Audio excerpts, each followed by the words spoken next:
అందరికీ నమస్తే. రేవంత్ రెడ్డి ముఖ్యమంత్రి గారు ఎప్పుడేం మాట్లాడతారో అర్థమైతే లేదు. ఇప్పుడు ఒక పెద్ద విషయం చెప్పిండు, దానికి కౌంటర్ కూడా చెప్పాలి, ప్రజలకు చెప్పాలి కౌంటర్. నేను ఎట్లా చెప్తా, ట్రాఫిక్ చలాన్లు అంట డైరెక్ట్ బ్యాంకుకు అనుసంధానం చేస్తారంట. ఇక మనం సిగ్నల్ క్రాస్ చేయగానే బ్యాంక్కి వెళ్ళి అమౌంట్ కట్ అయిపోతుందంట. ఎందుకు అంటే ఇక ఎవరు కడతలేరంట, ట్రాఫిక్ చలాన్లు కడతలేరంట. కాబట్టి అడ్డమైన ట్రాఫిక్ చలాన్లు వేస్తున్నారు పోలీసులు, ఉత్తుత్తగానే వేస్తున్నారు. కొన్ని నాకు చాలామంది పెడుతుంటారు, పొలం కాడ పార్క్ చేసిన బండికి హెల్మెట్ లేదని పెట్టారు కేసు చలానా. ఇక రకరకాల స్పీడ్ గన్లు ఎన్నో దాచిపెడతారు పోలీసులు, ఎన్నో మూలకుంటారు, ఎవరికి అర్థం కాదు. నా బండికే metro station, LB Nagar metro station కాడ పార్కింగ్లో పెడితే నో పార్కింగ్ అని చెప్పేసి ఒకటే బండికి ఒకటేసారి తీసుకున్న ఫోటోలు 3 సార్లు వేసారు. మీకు ఫస్ట్ నుంచి సిగ్నల్ టీవీ చూస్తే వీడియో ఉంటుంది చూడండి. ఇక ఇప్పుడంటే అవి కరెక్ట్ అకౌంట్కి వెళ్ళి మనం వీళ్ళు ఇచ్చిన హామీలకు కూడా బ్యాంకులకి వెళ్ళి డబ్బులు కట్ అవుతాయి. వీళ్ళ అకౌంట్ నెంబర్ మనకు అనుసంధానం చేయాలి. ఇప్పుడు ఇంకా ఏదో మాట్లాడిండ్రు, తండ్రి చచ్చిపోయిందంట, పెద్ద కొడుకు ఫామ్ హౌస్లో వండుకున్నాడంట, ఈయన చిన్న కొడుకు అయితే తెలంగాణ వెళ్తున్నాడంట. అసలు తండ్రి ఎవరో తెలంగాణకు ఏం మాట్లాడుతున్నారో అర్థమైతే లేదు. మీరు విత్ వీడియోతో చూపిస్తా వినండి, సబ్స్క్రైబ్ కూడా చేయండి. మీరు సబ్స్క్రైబ్ చేసుకుంటేనే వార్త నలుగురు ఏరుతుంది. అందరం ట్రాఫిక్ చలాన్ల బాధితులమే. అంటే ట్రాఫిక్ చలాన్లు ఉత్తగా వేస్తుండ్రా, మీరు రోడ్డు రాంగ్ రూట్లో పోతేనే వేస్తున్నారు కదా, లేకపోతే రాంగ్ పార్కింగ్ చేస్తూనే వేస్తున్నారు కదా. అంటే మరి పార్కింగ్ ప్లేస్ కలిపియాలి గవర్నమెంట్. రాంగ్ రూట్ పోతున్నారు కదా అంటే దాన్ని పోలీసులు అరికట్టాలి. సరే, అన్ని విషయాలు మాట్లాడదాం. అంతకన్నా ముందు సబ్స్క్రైబ్ చేయండి, షేర్ చేయండి. ముందు చలాన్లు తీసుకుందాం, తర్వాత తెలంగాణ తండ్రి కాడికి పోదాం. తప్పని పరిస్థితుల్లో ఎవరి మీదైనా చలానా వేస్తే ఒక్క పైసా తగ్గించకండి. మూడవది, వాళ్ళ బ్యాంక్ అకౌంట్స్తోని డైరెక్ట్గా డిపార్ట్మెంట్కి సింక్రనైజ్ చేయండి. ఎప్పుడు చలానా పడితే ఆటోమేటిక్గా వాళ్ళ అకౌంట్లోకి వెళ్ళి డిడక్ట్ అయ్యి పోయే విధంగా ఈరోజు బండి రిజిస్టర్ చేయాలి. తప్పని పరిస్థితులు ఇదేదో జనాలను ప్రమాదాల నుంచి కాపాడదాం అనే ఉద్దేశం కనిపిస్తలేదు, జనాల నుంచి డబ్బులు గుంజాలి అనేది కనిపిస్తుంది. డైరెక్ట్ అకౌంట్కు బండి కొన్నప్పుడు రిజిస్ట్రేషన్ చేసినప్పుడు, లేకపోతే ఇప్పుడు పాత బండ్లు రిజిస్ట్రేషన్ మారుస్తాం కదా, అప్పుడేనంట ఒక అకౌంట్కు మనం అనుసంధానం చేయాలంట, లింక్ సింక్రోనైజ్ చేస్తారంట. చేసి మన మీద చలాన్ పడంగానే, ఏ చలానా కానీ, అది దొంగ చలాన్ కానీ మంచి చలాన్ కానీ ఏ చలానా కానీ, చలాన్ పడంగానే అకౌంట్లోకి వెళ్ళి డబ్బులు కట్ కావాలంట. మరి అంతే ప్రేమతో ఉన్న జనాల మీద మీరు ఇచ్చిన హామీలు ఉన్నాయి కదా, నెల కాగానే వీళ్ళు ఇప్పుడు అనుసంధానం చేయండి.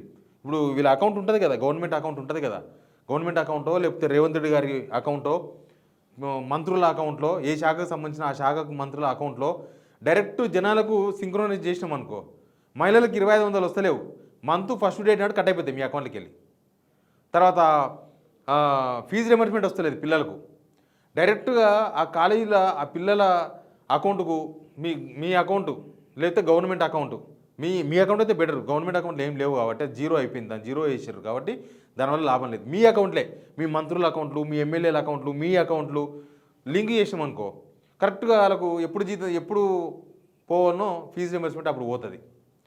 ఇక ప్రభుత్వ ఉద్యోగులకు, డిఏలు, రిటైర్మెంట్ అయిన వాళ్ళకు పాపం వాళ్ళకు మేము చచ్చిపోతున్నామంటే కూడా వాళ్ళకి కనీసం కనకరిస్తలేదు గవర్నమెంట్. అవి కూడా సింక్రోనైజ్ చేయండి, అవి కూడా మీ పర్సనల్ అకౌంట్లకు. ఎందుకంటే గవర్నమెంట్ అకౌంట్ చేసి వేస్ట్ కాబట్టి మీ అకౌంట్లోకి చేయండి.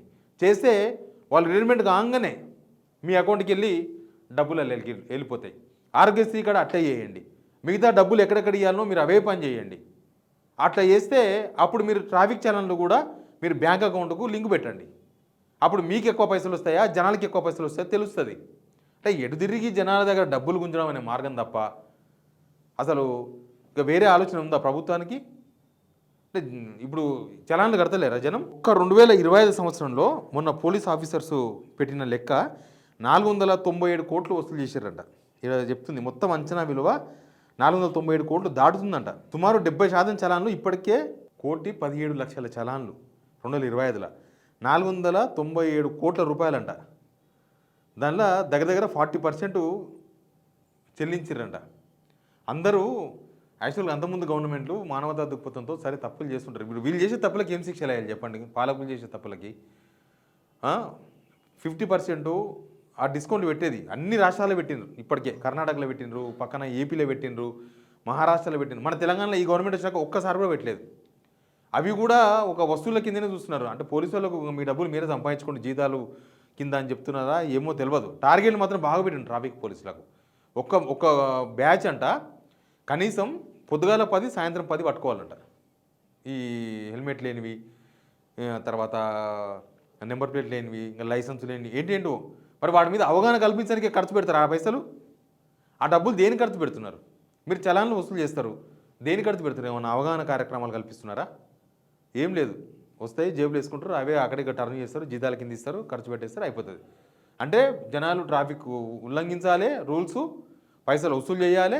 ఇంకా ఇప్పుడు లేట్ చేస్తారేమో, లేట్ చేస్తారు, పేమెంట్లు పట్టుకొని కొంతమంది ఏమో టెన్షన్ కడతారు, కొంతమంది ఏమో 3 కడదామని చూస్తారు, కొంతమంది ఏమో ఈ ఫేకు అసలు నా బండే లేదు కొన్ని బంచ్ ఆఫ్ ఫోటో పెడతారు, దానిలో నెంబర్ పెట్టేస్తారు, ఆడ అసలు ఆ బండే ఉండదు.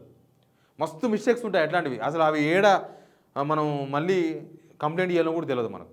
అంతే, అది కడితే కట్టాలి, లేకపోతే ఏనో ట్రాఫిక్ పోలీస్ పట్టుకొని చలాన్ నీ 3 చలాన్లు ఉన్నాయి కట్టు అంటాడు. ఇంకా నువ్వు ఎమర్జెన్సీలో ఉండి ఏడు కట్టు, ఫస్ట్ కట్టు అంటాడు. అదంతా పెద్ద బొక్క. నాకే ఫేస్ అయింది కదా, నేను చెప్పిన కదా. ఎలిమినార్ మెట్రో స్టేషన్ కాడ పెడితే ఒకటే పూట ఒకటే బండి 3 చలాన్లు కొట్టిరు. నేను వీడియో చేసిన తర్వాత 3 చలాన్లు ఎత్తేసినారు. నేనంటే వీడియో చేసినా ఎత్తేసారు. మిగతా సామాన్య జనానికి వాళ్ళు ఎన్ని ఉన్నాయి చలాన్లు, ఎన్ని తప్పుడు చలాన్లు ఉన్నాయి. ఇప్పుడు మీరు బ్యాంకులకు అనుసంధానం చేస్తా అన్నప్పుడు ప్రభుత్వం ఈ యాంగిల్ కూడా ఆలోచించాలి. మీరు ఇచ్చిన హామీలు అమలు కాకపోతే నా అకౌంట్లోకి వెళ్ళి మీకు డబ్బులు ఆటోమేటిక్గా వస్తాయి, అది కూడా చెప్పాలి ధైర్యంగా. మరి అది కూడా మంచి కోసమే కదా, ఇది జనాల మంచి కోసమే. మీ ఉద్దేశంలో జనాల అకౌంట్లోకి వెళ్ళి డబ్బులు వసూలు చేసుకోవడం, టక్కున కట్ అయిపోవడం, ఇక అట్లాంటి సైబర్ క్రైమ్లోకి చేరితే వాళ్ళు కూడా చేసుకుంటారు. అప్పుడు వీళ్ళకి పోతాయి, వాళ్ళకి పోతాయి. అప్పుడు ఎవరు బాధ్యత వహిస్తారో కూడా తెలియదు. మన అకౌంట్లు వాళ్ళకి లింక్ అయినాక అక్కడ ఎక్కడో లింక్ అయ్యి ఉన్న పైసలు ఉన్నాయంటే ఉన్నాయి పోతాయి, ఊడ్చుకునే పోతాయి. ఇక ఈ సారు ఇప్పుడు అది చెప్తున్నారు, మీరు దీని కింద కామెంట్ ఖచ్చితంగా చేయరు, ఎందుకంటే మీరు కూడా బాధ్యతలు అయి ఉండొచ్చు. ఇది కూడా చూడండి. యుక్త వయసులో సంసారాన్ని నడపాల్సిన తండ్రిని కోల్పోతే కుటుంబాన్ని నడిపేది కుటుంబంలో పెద్దనని. ఈ రోజు మన ప్రభుత్వానికి పెద్ద దిక్కు ఉండాల్సిన ఆయన ఈ ప్రభుత్వానికి పెద్ద దిక్కు లేనంత పరిస్థితి కల్పించేసి హాయిగా పోయి హ్యాపీగా ఫామ్ హౌస్ లో ఉన్నాడు. ఇక సోదరుడిగా నేను మీ దగ్గరకు వచ్చిన ఈ సమస్యల్ని, ఈ అప్పులను చూసినరా, ఏమో చెప్పాలనుకుంటారు కానీ అది ఏం చెప్తుండో అర్థం కాదు. యుక్త వయస్సులో తండ్రి చనిపోతానంట, పెద్ద కొడుకే దిక్కవుతారు కదా తెలంగాణకు. ఆయన పోయి ఫామ్ హౌస్లో వండుకున్నాడు, నేను సోదరుగా వచ్చి సమస్యలు పరిష్కరిస్తున్నా అంటున్నాను. మళ్ళీ అసలు తండ్రి ఎవరు? అంటే రాష్ట్ర విభజన జరగడం తండ్రి పోయిండా? రాష్ట్ర విభజన జరిగి మన తెలంగాణ ఏర్పడితే మీరు తెలంగాణ ఉద్యమంలో ఎట్లా పార్టిసిపేట్ చేయలేదు, కానీ వచ్చిన తెలంగాణను యాక్సెప్ట్ చేయాలి కదా. మనం దాన్ని కూడా యాక్సెప్ట్ చేయకపోతే ఎట్లా? మీరు ఉద్యమం చేయలేదు, రైట్. ఎవరో ఉద్యమం చేసిన వాళ్ళకు సహకరించలేదు, రైట్. కనీసం ఎవరో ఉద్యమం చేస్తే, తెలంగాణ ప్రజలంతా ఉద్యమం చేస్తే వచ్చిన తెలంగాణను కూడా మేము యాక్సెప్ట్ చేయమంటే, తండ్రి చనిపోయిందంట, పెద్ద కొడుకు ఫామ్ హౌస్లో అనుకున్నానంట, ఈయన కష్టపడుతున్నానంట. తండ్రి ఎవరో చెప్తే మంచిగా ఉంటుంది పాయింట్. మరి ఉమ్మడి రాష్ట్రమే తండ్రి అనుకుంటే తండ్రి చనిపోవడం చాలా బాధపడుతున్నట్టుంది రేవంత్ రెడ్డి గారు. అది ఏం మాట్లాడుతున్నారో, ఏం చేస్తున్నారో, ఈ తండ్రి చనిపోవడం ఏందో, పెద్ద కొడుకు ఏందో.